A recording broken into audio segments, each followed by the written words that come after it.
This film is a fictionalized account of events taking place between 2001 and 2029.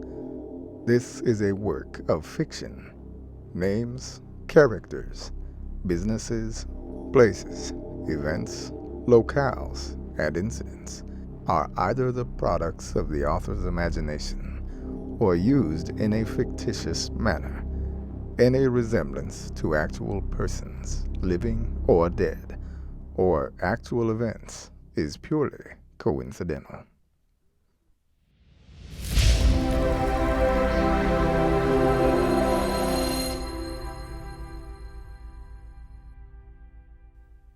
In 2020, a virus named SARS-29 spreads rapidly across the world, disrupting lives, economies, and eventually governments.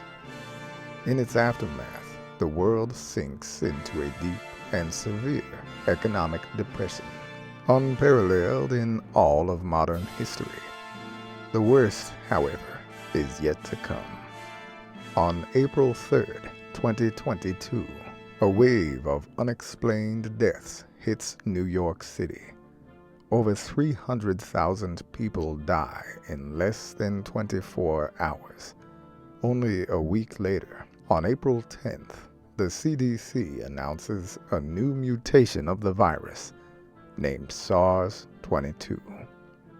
The new virus activates latent SARS-29 infections in the spinal fluid of recovered and previously asymptomatic patients, causing paralysis, strokes, heart attacks, and in the majority of cases, instant death. Over 600 million people die between June and August. A vaccine is developed in December 2022, but is not widely available for another 6 months. By August 2023, SARS-29 has claimed the lives of over 1.5 billion people. The SARS pandemic, however, is far from over. In January 2024, NATO, Russian, and Chinese troops returning home from the Middle East begin dying en masse, despite having received vaccinations to SARS-29. The new virus is identified as SARS-24. In the majority of cases, patients die suddenly after being asymptomatic carriers for several weeks. 2 billion lives are lost to SARS-24 in 2024. The final case of SARS-24 is recorded on October 1st, 2027. The total worldwide death toll from the SARS viruses stands at over 4 billion. The following is a documentary presentation of those that have survived the SARS pandemics. These are their stories, recorded during 2029. Hospitals weren't the only things that closed.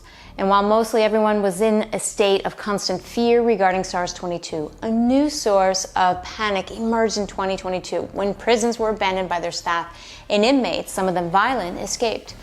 Online stories of home invasions led to the biggest increase in gun sales in recorded history. And lawmakers of the time even introduced legislation allowing for the purchase of weapons and ammunition online with no age limit nor restrictions. However, not all of those that escaped the prisons were a boon to society. Some, like Jeff, found a new role in the post-pandemic world order. We now travel to Carthage, Missouri. Hi, Jeff. Can you please state your name and occupation for the camera? My name is Jeff. I'd rather not give my full name or age, if you don't mind. I don't have an occupation. I just live in an abandoned house that was left by someone who died during the 2022 pandemic. I grow my own food, farmland I develop. I'm a former inmate. Since I escaped prison, basically survived on my own. No family, survived. No friends. It's basically impossible to meet anyone these days. And when you do, you have to worry if they have it. Have what? SARS. Every now and then you get people going out. The hungries, I call them. Try to steal from you, take your food. Since there's no police, at least not these parts. How do you deal with the people trying to steal the food you grow? I kill them. Is that what you were an inmate before for killing? No. Well, yeah, I guess. I got in a fight with a guy at a bar. We both had a few too many drinks. We went outside and pushed over my motorcycle. One thing you never do is touch another man's bike. I mean, you could punch a guy. Sure thing, go ahead, have at it. But throw another man's Holly to the ground, well, that's a death sentence. So I went in, stabbed him in the neck. I didn't mean for him to die. Just wanted to give him a flesh wound and stay at the hospital, make him think about ever touching my bike. But then he did end up dying. They threw me in the slammer. That was 2014. How long were you sentenced for? A very long time. How did you get out early? It was the 2022 pandemic. They'd released most of the druggies and white-collar guys, and us hardcore violent offenders were left behind bars. Most of us died in there from SARS, but not all. Most of the guards died too. Every day there was fewer and fewer of them showing up. The inmates that died in their cells, just left them in there to rot. Didn't take care of the bodies or anything. Then one day, nobody showed up at all. Then the lights went out. I thought we were going to die. And maybe after a few weeks of the power going out, the doors just opened up. A family member of one of the inmates in there had come to check on him, realized the prison had been abandoned and no one was caring for us or looking after us. That man knew the grace of our Lord Jesus and let us out. What did you do then?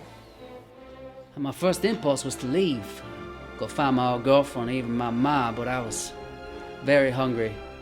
A few weeks eating rats will have that effect. So I went and looked for some food. There's no food in the prison. And so me and a few of the other inmates, we went to a nearby town.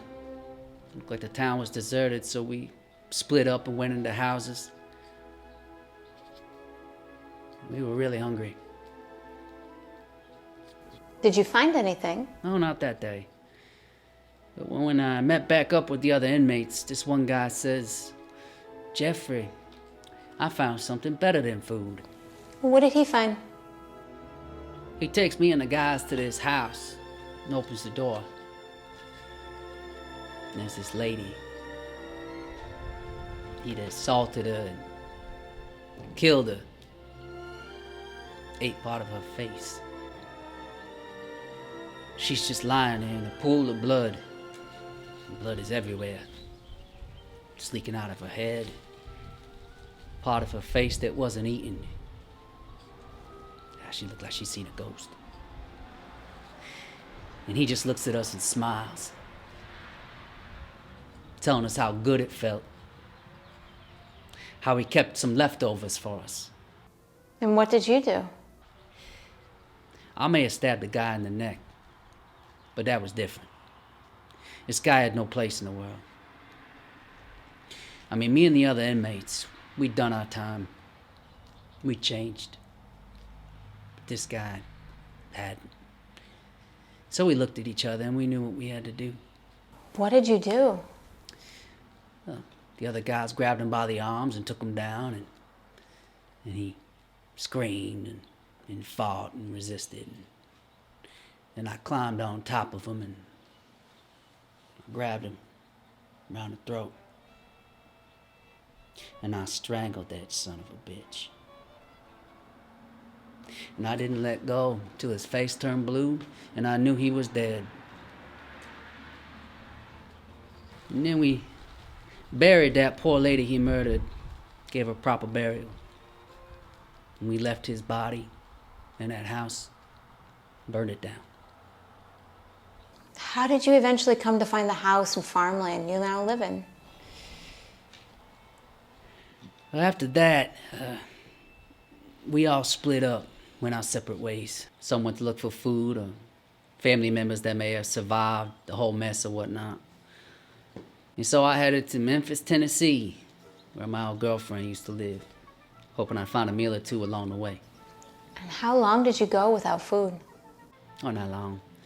I found a dead possum side of the road, and at least I think it was dead. Never can tell with possums. Cooked it on a campfire. Didn't exactly taste very good, but when a man is hungry, it tastes the last thing on his mind. Hunger. Real hunger few people experienced before the pandemics. But when you get the hunger, as they call it, there's nothing you wouldn't do. Nothing you wouldn't eat. Put out that fire in your belly. What happened after that? I came across a roadblock. One of the ones certain towns put up to keep people out from bringing in SARS. And I told them my story and how I'd gotten out of prison and was on my way to Memphis. First, the guys told me to just go away. But when I told them I was on my way to Memphis, one of them opened up, said I shouldn't go to Memphis. Said most of the people there were dead, and it'd be a death sentence if I walked there. Now one guy, he was a judge, now just a guy guarding a road, said if I help protect that road, protect that town, they'd help me find a house and a farm outside of town, and my sentence would be commuted and I'd be a free man as long as I help protect that community. And so I stayed there for the last 7 years. And what happened after that? I helped guard that road first couple of years, helped keep sick people out while avoiding the people that lived there. Somehow, even though we protected that road, SARS-29 got in. Maybe it was a bat or a rat, something, even one of those nasty possums. But everyone in that town died in 2024. I was the only one left.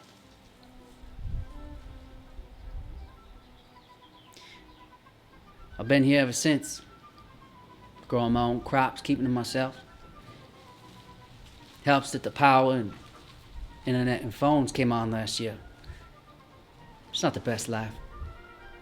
It gets pretty lonely at times. But at least I made up for my wrongs. At least I'm not hungry. At least I'm not dead. Not everyone accepts SARS was to blame for the 4 billion deaths the last decade.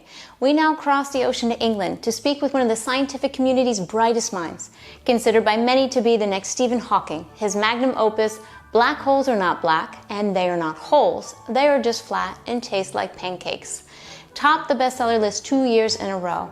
Professor James, you have earned yourself a reputation as the leading proponent of the theory that SARS virus were not real, but a man-made hoax, and despite receiving a PhD from the University of Surrey, received a prison sentence for arson when you tried to destroy 5G cell towers in 2021. Can you tell us why you believe that 5G was responsible for people dying? Well, I didn't think I said that 5G kills people, but it does give you really bad headaches. And then it just makes you want to walk off somewhere, I suppose. So how does that result in those people dying? Well, isn't it obvious? Because the Earth is flat. Actually, the world isn't flat. No, it is. It's quite flat. I studied this. 2 lockdowns of study. I like to challenge the greats. I'm a man of science. But even the greats get challenged. I went back to what I could tangibly see. I could see the horizon is flat. I prepared some slides for you. Look. Flat. Flat. Flat. It's quite flat. Well, you are entitled to that opinion. So are you saying that people had headaches, left their homes, and then walked off the edge of the world? Yeah, of course. It's a travesty. If they were in England, wouldn't they have reached the Atlantic Ocean? Well, yeah, of course, but they'd have to swim a little bit first before they fell off. Wouldn't they have to swim across the ocean, to reach America? Good one, good one. You're not one of those people that believes in America too. Well, how would you explain my accent? Well, evidently, you're an actor. Back in 2020, not everyone thought SARS was a hoax and the Earth was flat. In fact, most people at the time thought the virus came from a wet market in Shanghai, China, or one of the Chinese labs researching the SARS family of viruses. Our next interview takes us to Shenzhen, China. Dr. Li, you worked at the Wuhan Institute of Virology in China between 2017 and 2020, correct? Correct. I lab technician, study fecal matter of many bats. When the first SARS-19 virus pandemic broke out in Shanghai and caused that city to be locked down for 5 months, some people thought that the virus may have originated from your lab in Wuhan. How would you respond to that? We never deal with sample of SARS-19. Many similar viruses, but not anything like SARS-19. Some online articles state that in 2017, one of your associates at the Institute was arrested. Did you witness that? And what did that have to do with the SARS-19 pandemic? It's true. Once he arrested, they claim he worked with several Iranians as consultant in a cave in North China. But they never tell us why he arrested and why he taken away. They only rumor. What was it like in China during those pandemics? It's very awful. Factory closed, many shops, no paid worker, no open again. Many died during second and third pandemics. China wasn't the only country that suffered. All countries suffered. Europe suffered, some of the highest death tolls especially. Our next interview takes us to Vienna, Austria, to talk with a woman who experienced the pandemics firsthand in Europe. Hallo, Frau Kreisler. Ich spreche nur ein bisschen Deutsch. Wie war es in Europa während der Pandemien? Ich denke, dass es am Anfang wahrscheinlich recht ähnlich wie in China oder in Amerika war. Ich selber habe damals in der Schweiz gelebt und in der Schweiz war die erste Pandemie nicht so schlimm wie in Italien oder in Frankreich zum Beispiel. Und erst als dann der iranische Krieg begann, da hat sich dann plötzlich alles verändert. Die Schweiz, die seit über 500 Jahren ein neutrales Land war, ist der NATO beigetreten und hat Frankreich, Deutschland und Großbritannien geholfen, Truppen in den Osten zu schicken, um die iranische Bedrohung zu stoppen. Und ja, ich würde sagen, dass sich von da an dann alles verändert hat. Die Schweizer Lebensweise war von heute auf morgen einfach weg. Sie sagen, während der zweiten Pandemie hatten Wellen Infizierte, Flüchtlinge aus dem Nahen Osten die Zahl der Todesopfer im West- und Nordeuropa höher gemacht als anderswo auf der Welt. Wie war es, das zu schauen? Ja, das war wirklich, wirklich schrecklich. Nachdem die österreichischen und tschechischen Grenzen überschritten waren, da wurde uns allen klar, dass die Flüchtlinge nicht mehr aufzuhalten waren, SARS-29 überall zu verbreiten. Sogar die Grenzschutzbeamten mit ihren Maschinengewehren und Stacheldrahte, nichts konnte die Flüchtlinge mehr aufhalten. Es waren einfach viel zu viele Menschen. Und es war nicht nur eine humanitäre Krise. Die Flüchtlinge wussten, dass sie nicht in die Städte gehen konnten, weil sie da erschossen wurden. Also haben sie sich überall in den Wäldern und in den Bergen versteckt. Und sogar während der dritten Pandemie hat man die Kinder noch gewarnt, dass sie auf keinen Fall im Wald spielen dürfen oder in den Bergen wandern dürfen, weil es irgendwo noch ein kranker Flüchtling versteckt sein könnte.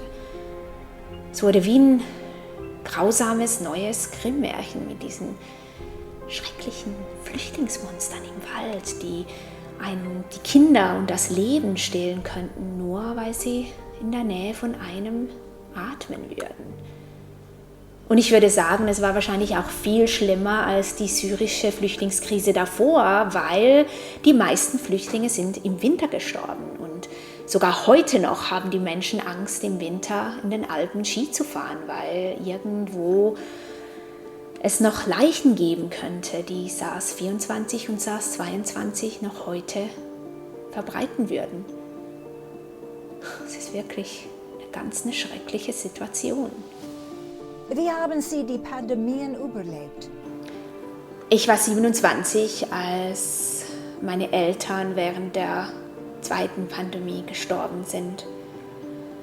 Und in meiner Stadt, in der ich damals gelebt hatte, in der Schweiz, da sind die meisten Menschen zwischen 1 und 2 Wochen gestorben.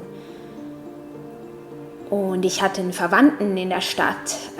Er war der Sohn von einem Freund von meinem Vater, der Harry. Der stand eines Tages vor meiner Tür und hat mir davon erzählt, dass er seinen Vater gerade verloren hat und er seine Mutter nicht finden konnte. Also habe ich ihm versprochen, dass ich ihm helfen würde, seine Mutter zu finden. Und wir haben dann während einer Woche versucht, die Mutter zu finden, leider ohne Erfolg, und mussten dann feststellen, dass wir beide noch die einzigen Überlebenden in der ganzen Stadt waren. Ja, so saßen wir dann da in der leeren Kirche und haben geweint um die Eltern und unsere Verwandten, die wir verloren hatten. Und da legte Harry plötzlich seinen Arm um mich und er hat mir davon erzählt, dass seine Eltern ein Grundstück in Montagnola besaßen, welches bestimmt noch für ein Jahr Vorräte hätte.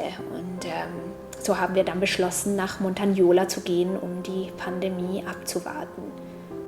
Konnten Sie nach Montagnola kommen? Ja, und wir hatten Glück, dass wir nicht zu Fuß gehen mussten. Da es immer noch Güterzüge zwischen der Schweiz und Italien gab, konnten wir dann mit so einem Zug nach Montagnola reisen und kamen dann da zum Grundstück von Harrys Eltern. Harry ist dann nach 2 Jahren gestorben und ich blieb dann da bis 2027, bis die 3. Pandemie vorbei war, und habe dann eine Stelle bei den Vereinten Nationen in Wien angenommen. Und ja, heute bin ich noch eine der wenigen Glücklichen, die in der Welt herumreisen kann, und so verbringe ich jetzt die Zeit zwischen der Schweiz, Österreich und den USA.